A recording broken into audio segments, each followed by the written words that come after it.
Are they going to get the workload? Are they any good anymore? Let's talk about some interesting running backs right now on Fantasy Football Today in 5.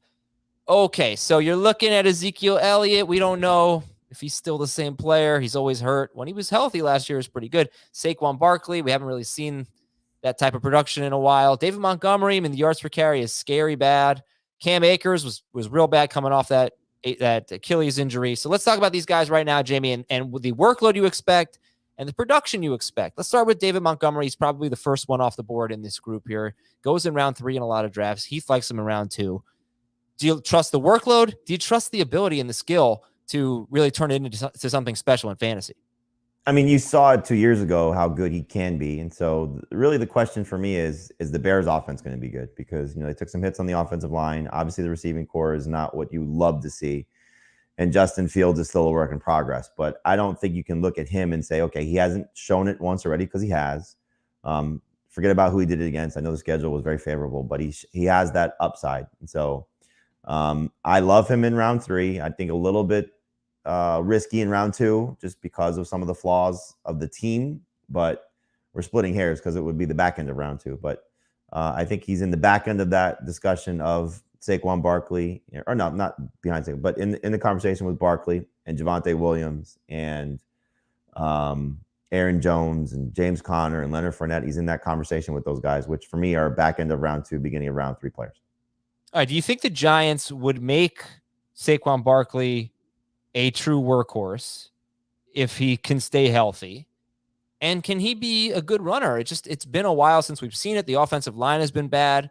I've seen some plays in the passing game where he's outrunning people and showing that old Saquon Barkley skill, but he's just not getting it done the last couple of years. Granted, there have been a lot of injuries in the running game. What's your take on Barkley? Yeah, I think, again, we're going to start to talk about these guys' value matters, so late first, early second round pick last year for Barkley. Now he's a third round pick. And I think that's just, huge upside. I know it's the start of the dead zone because of some of the things, same thing, offense could be bad. Quarterback could be bad. Same things to Montgomery.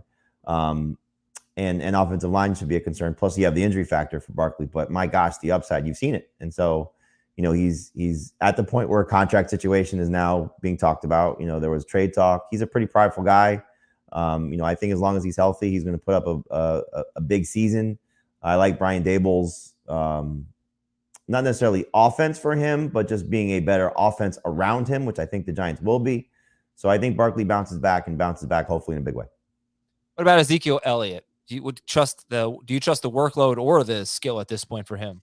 Very concerning, just because, how much of last year was the knee injury. But again, value is going to be amazing for him because we've seen him fall to the 4th round. And, I'll buy that all day because still, this is going to be a good Cowboys offense. And while Tony Pollard looked better than him, it was hard not to watch the Cowboys and think that Pollard wasn't the more explosive player. I think Zeke still will get those touches that matter. He's going to be the better pass blocker. I anticipate that. We saw last year when there was no Michael Gallup, for that stretch, early on at least. He stepped up in a big way in the passing game. And so now without Amari Cooper there and Michael Gallup coming back from the ACL tear, they may have to rely on Zeke a little bit more there. So, he's clearly starting to hit the downside of his career and, it's probably already there. And this feels very Todd Gurley-ish. But, again, we were taking Todd Gurley still round 1, round 2 when he was falling apart. Now you're getting Ezekiel Elliott at a much better discount for still, I think, some upside. So I don't want to be aggressively targeting Ezekiel Elliott, but I'm not going to run away from him if he's falling around 4. All right. Finally, it was Cam Akers. We were excited about him going into last year. Man, he finished so poorly, but it was coming off of an Achilles tear. It's crazy that he even played. So what do you make of him, who I think he's been falling? I remember early second round pick when we first started doing postseason drafts, then a late second round pick, third. So I'm in the 4th round in a recent draft. So Akers has been falling. What do you think about his workload and ability? For a team that likes reunions, the fact that they let Sony Michel walk is good. Darrell Henderson will be back, and I think that'll be the backfield. I would anticipate, a veteran still probably being added at some point. It could be, a Dolphins cast off like a Myles Gaskin, for example. But I spoke to Sean McVay at the owners' meetings. I asked him specifically about Cam Akers, and he said that Cardinals game, I think it was their first playoff game, he had over 90 total yards in that game. And he said the quick twitch was back. He started to show some flashes. I mean, look, you got to really, really be critical of Cam Akers if you're going to fault him for what he did last year. Coming back, helping his team after that brutal of an injury and being on the field and getting all that work without the conditioning being there and all those things.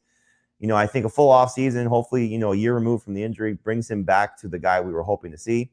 He still has not done it consistently enough that I think warrants him being drafted in the first 2 rounds. But I would not be surprised to see him drafted in the 3rd round. I also would not be surprised to see him finish as a top 10 running back, because in this offense, there's that type of upside, and he has still that type of upside as a player. Okay. We'll talk about it more. I'm too optimistic on these guys, I guess. You are? I mean, I like all of them. Yeah, you like everyone. You're such a happy guy. We'll talk about it more extensively on the full-length show of Fantasy Football Today. We'll see you there. Talk to you later, everybody, on Fantasy Football.